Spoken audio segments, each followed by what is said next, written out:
Just really quick, Nathan. Yeah.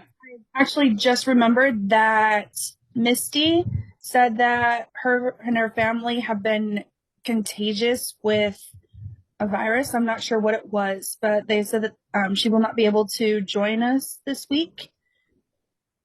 And Sabita, I gave her um, the meeting ID and everything so she can come on. But yeah, that's kind of Okay. what I've learned so far. But just want to let you know. Perfect. Yeah, I see Misty actually joined. And I sent Yes, Sophie the link too. I'm able to join. Sorry, yeah, we just got over a stomach virus, but I'm on now. Yay! So glad you're feeling better. Thanks. Some surprise good news for the start of our meeting. Um, awesome. Okay. I think we'll probably just go ahead and dive in. This might be a little bit of a longer one. Um, I really liked this one. I kind of came into it with a bad attitude, to be honest, because I saw that it was 22 pages and I didn't really feel like doing it. But as I actually put in the effort, it was super interesting. I think it's the most different one that we've had. So, yeah. Does anyone want to get us kicked off with their position?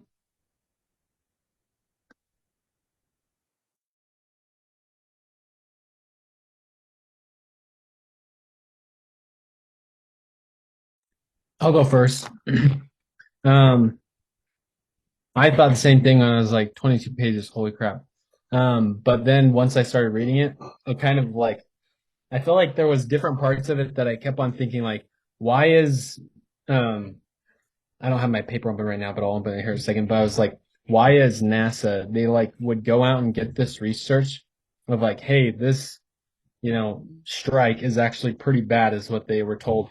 And they're like, oh no, it doesn't really matter. And they just disregarded it. And I thought that was pretty not good of them, um, which obviously it proved to not be good.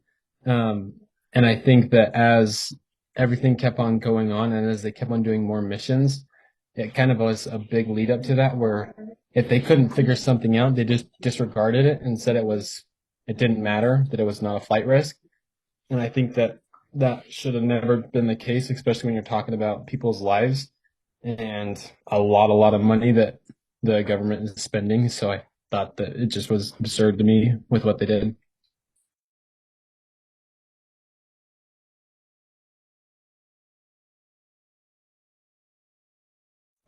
I'll go next. Um, yeah, I totally agree with Stetton and Nathan both. Um, it was definitely something that I was like, oh, you gotta be kidding me. Longest one. But yeah, as I got on through it, it kind of rubbed me in a way, like the wrong way as well. Just because it was like, seriously, like the astronauts had to basically, um, um, they had to clean up the mess, I guess, that NASA made because they had to be the ones to like kind of like the mission control had to talk to them and be like, hey, we need your help on this. Can you please fix this? And it's like some of them, or they probably didn't even know really where the doohickeys were or the thingamabobs or whatever like that. And so they had to clean up after them. And a lot of things were, I guess, broken and like things happen like misfires, backfires, just fires in general, just everything. And it's very problematic for everybody. And it's like, why didn't anybody check it out and just make sure that everything was okay? And of course, you can't really tell sometimes with space and everything, it could mess something up, but at least know that it could be a problem in the future.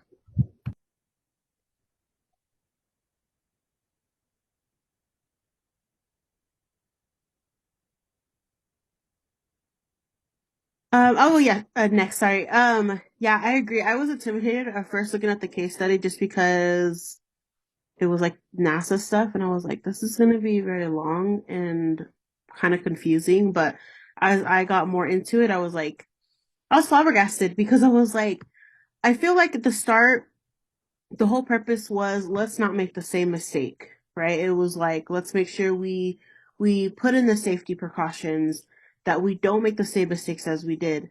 But as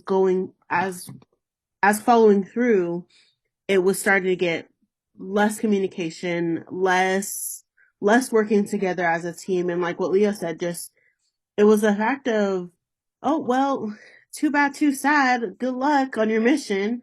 Um, and then it just the mind shift, the mindset shift. The mindset was first, let's make sure this doesn't happen, and then it was like, well, it's okay, it'll be fine. We haven't seen it happen again, so um, and this is kind of where my big stance was because this is people's lives. These are like, and just even though I don't know much about like NASA and all that, just based on movies, like even if a screw is loose on something, it could jeopardize a whole aircraft if a screw is missing. Um, so that was just very alarming that how their mindset shift on my standpoint.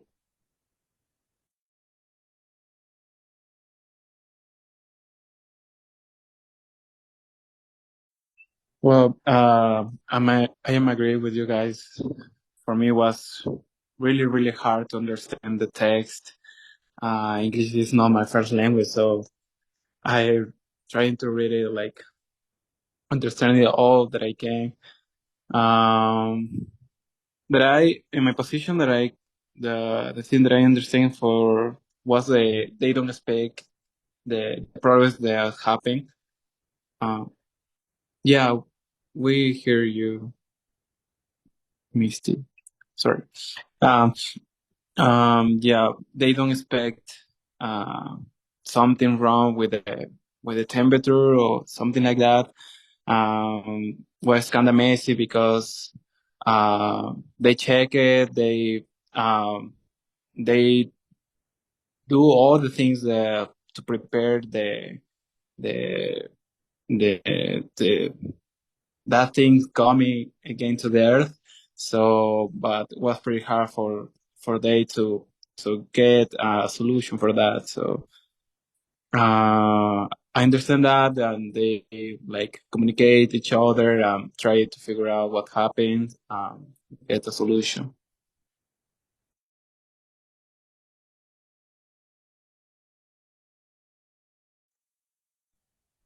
Right, awesome. I think I think that probably covers position and situation analysis for all of us. Yeah, super interesting. I love this one. So I think the objectives and goals for me that I put was objective number one was to create transparency and openness when issues arise from past launches.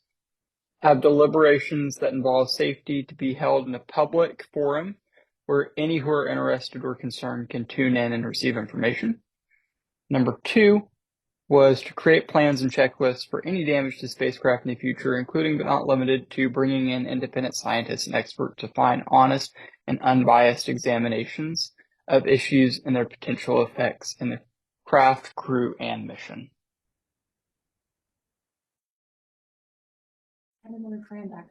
For me, my goals were that the first thing I thought that needed to change was that the people at NASA needed to think that they didn't know everything. I felt like they were just know-it-alls. So we needed to take the steps to see who was willing to change after their mistakes, and take accountability for what was done. And then the second goal that I had was that they needed to team up more with outside resources so that they could get more data on stuff. So like the data that they did get that said like, hey, this is not good. They needed to listen to that and be able to have worked with that group enough that they trust what they're saying, so that they can see all the data points and that they can take them all into consideration and don't just throw it under the rug if you don't know exactly what the answer is.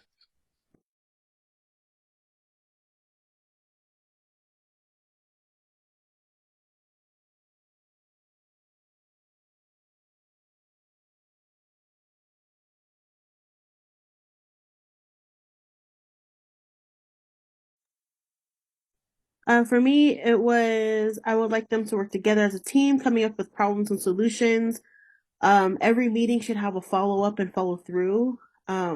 Basically, what I meant by a follow up and follow through is that every every question needs to have an answer by a certain date to follow up on. Because I noticed a lot that there was a lot of questions, but no follow-ups, and things were dismissed from that.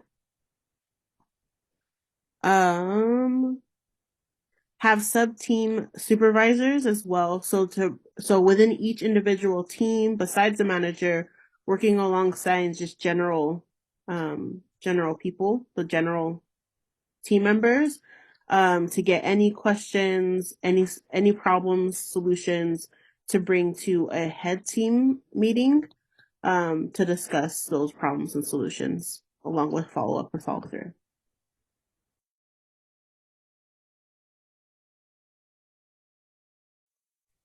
I kind of was on the same page as Stratton. Just like to have people like outside, just be able to like kind of show the engineers or show people like how to like install something if they don't know how to or something like that. Also to have checklists and not just have one certain person to check it, but to also have multiple people checking it.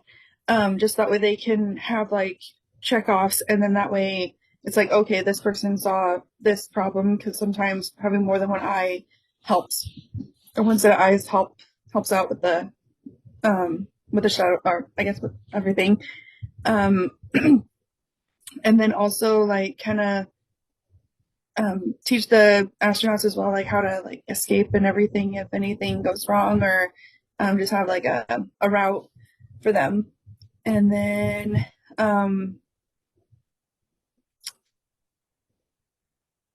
I guess that was it. So yeah. I put some goals with the organization and the inventory to check like everything on the list that they need to do. Also, I put the meetings with all the people to work there, and make sure that get sure that everything is okay.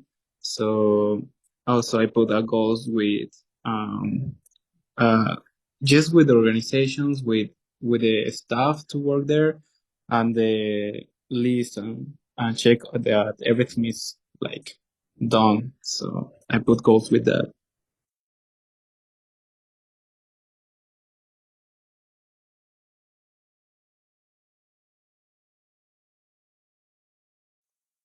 All right. So you guys can follow if you want. If not, you can do them individually. I'm gonna do my action plan and evidence kind of together. I feel like they kind of go together. For me, for action plan, I said to hold public hearings after each launch, even if things seem to go well. Invite independent experts to come share their findings as well as NASA's own to mitigate any obvious risks from being pushed under the rug. Number 2 was to work with outside counsel to create specific checklists for already known issues, such as failure of common parts and foam strikes. Work with experts to evaluate when specific outside experts should be brought in to assess and mitigate more damage and prevent loss of life. So for my evidence, I said in science, peer review helps provide assurance that published research meets minimum standards for scientific quality. This can mean proving theories, checking math or logic reasoning, or just making sure there are no errors in the scientific process up to that point. This is vital, and a part of peer review is allowing outside experts to come in and check and mitigate for risks.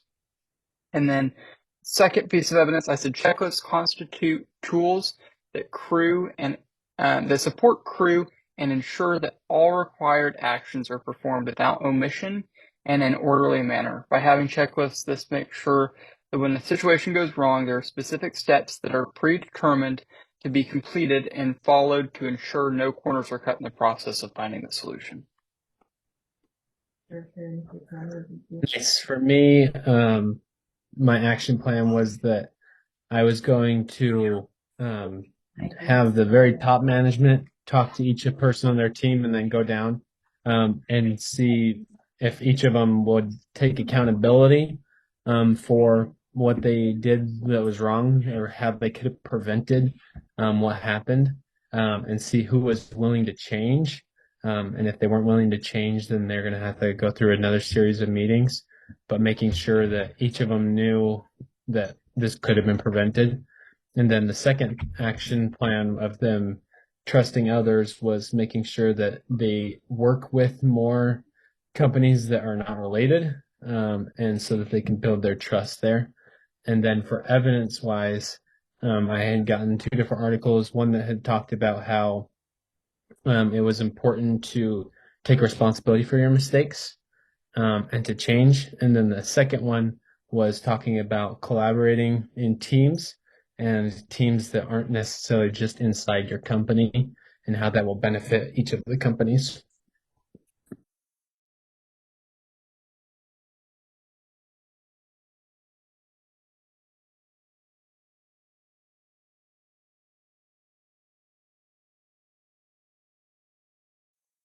I put down that for certain problems that are like happening, to make sure to see that like they figure out like what the problem is, and then just always make sure to see that they like log it, so that way whenever it happens again, then they can like go back into that logging and be able to remember to check it. And then also make sure to hire teams, like even if you have to go from like high up to like the smallest kind of person, just to focus on the areas that they feel like they like, or that they know that they are like lacking in, just so that way they can make sure that nothing bad happens. Or like I know that, like, of course you can't like um prevent that, but you can at least try to prevent anything bad from happening. And then also just make sure that the astronauts don't do all the work, but they can maybe learn like how to do little things. Um, and then just also make sure, I also noticed like in the reading that mission control was almost constantly like being cut off, or they lost connection with the astronauts. And so they need to probably find another way to be able to keep in contact with them in case anything happens, and they can keep in contact with each other. And then for the evidence, it was just mostly that NASA does hire for certain criteria and make sure that people know what they are doing. They check things out, make sure that the shuttle is ready for takeoff and can be worked on when it has landed. NASA has also created a plan for the astronauts, so they are not stuck in space for a duration, while the mission control is figuring out what they can do to make sure the astronauts can make it back home safely.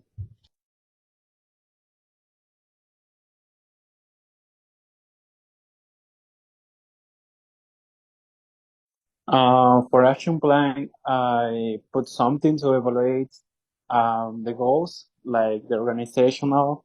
So I put like they can evaluate other plans or other methods that they use to get a better organization, better communication each other. So I put with the I'm sorry. I put with the oh someone say that okay. I put something to evaluate the list. Also more in that part to get more organizational, more communication. So I put some things to be more como interactive. The people can listen more others and get more ideas to get solutions, um, planning better all the things that they need.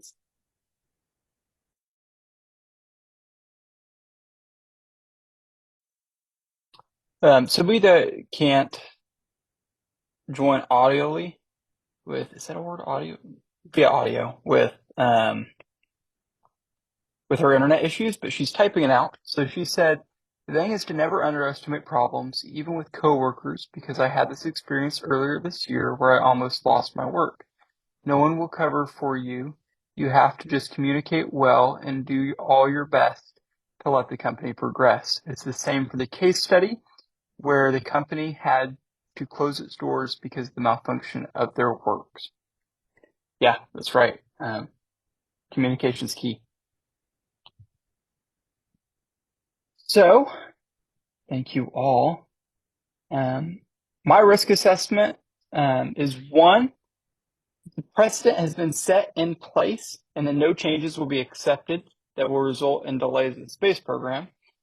This is a logical risk since it is the main reason that actions weren't already taken. Delay of flights cost potentially millions of dollars to an organization that is already hemorrhaging money, and NASA is likely to push any launch date as hard as possible to avoid these losses.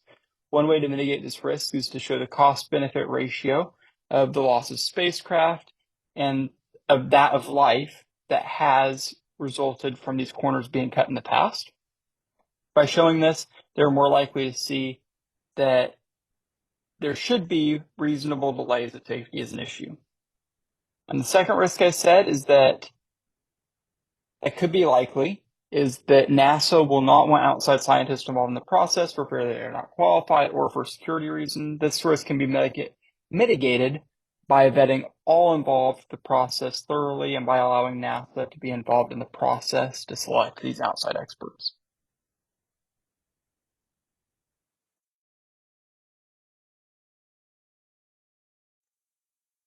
For me, what I said for the risk that was going to happen is that the management team would not take accountability for their actions, and so that would just it would keep on happening again and again. That they would keep on taking these, little things and saying, "Oh, it doesn't matter," and then that would end up in a lot more deaths and a lot more money spent.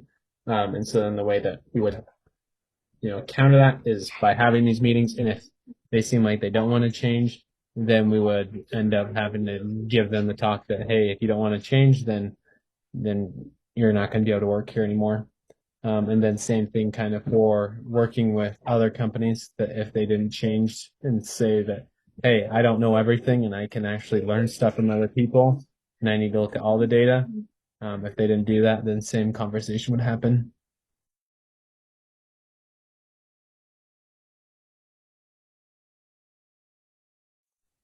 I put down that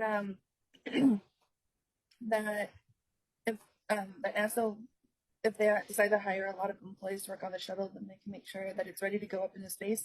Like the manager can sign off on a lot of the things that are happening. So like it'll go through the employees and then it'll eventually go to the manager, to where they can sign off. And then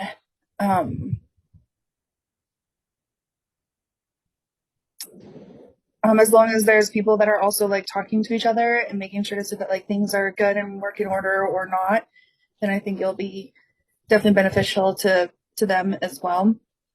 And just as long as everybody's signing off and approving and keeping that accountability towards each other and just talking to each other, that will definitely help as well. And that would be able to make the problems a little less than what they're dealing with now.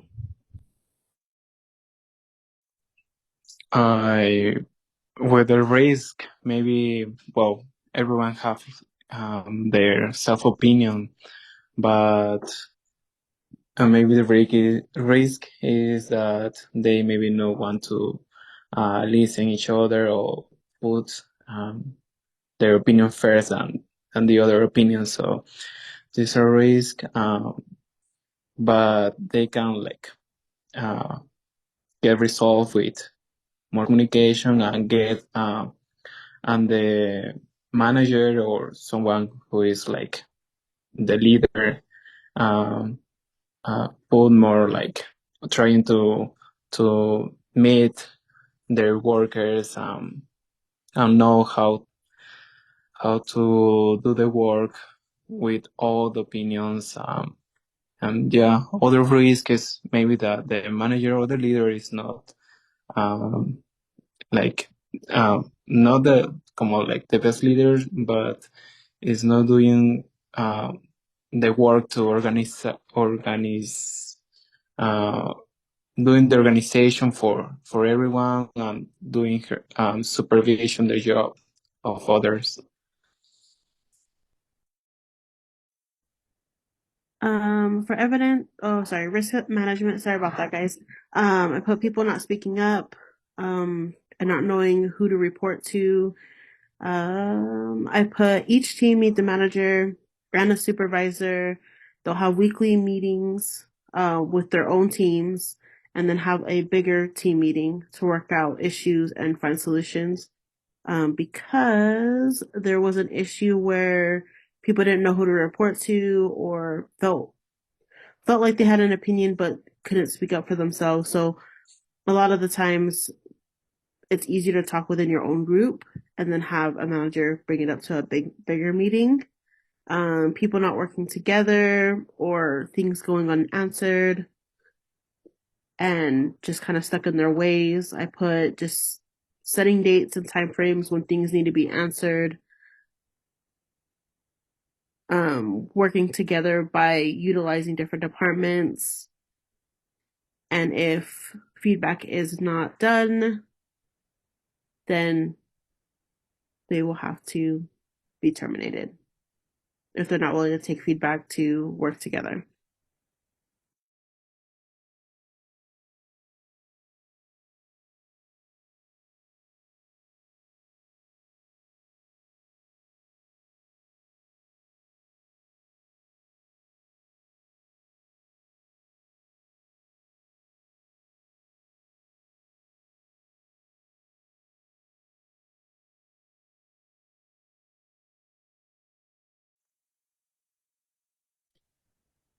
Alrighty. This is a really good case study, and really good to hear everyone's thoughts about it. Is there anything else that anyone has? This one looks like we have about 7 minutes left, according to the countdown. Oh, Sobita just put something in there. Let me read it for her. If when the issues with the phone begins, the administration took some of the measures, there's some issues that wouldn't be repeated. When you work with multiple people with different kind of temper, you should take them into consideration and work with them in the way they want. Yeah, it's important to realize exactly how people will react and take that into account and how you react with them. Great. Thank you, Sabita. Thank you for joining and being involved even though you can't talk today. I appreciate it, and I know the rest of the group does too. Is there anything else anybody has? Nope. Nope, I think we're good. I think this is a good case study. Very challenging. Yeah, it's definitely, I think, our hardest one we've had yet. All right, I'll go ahead and stop recording.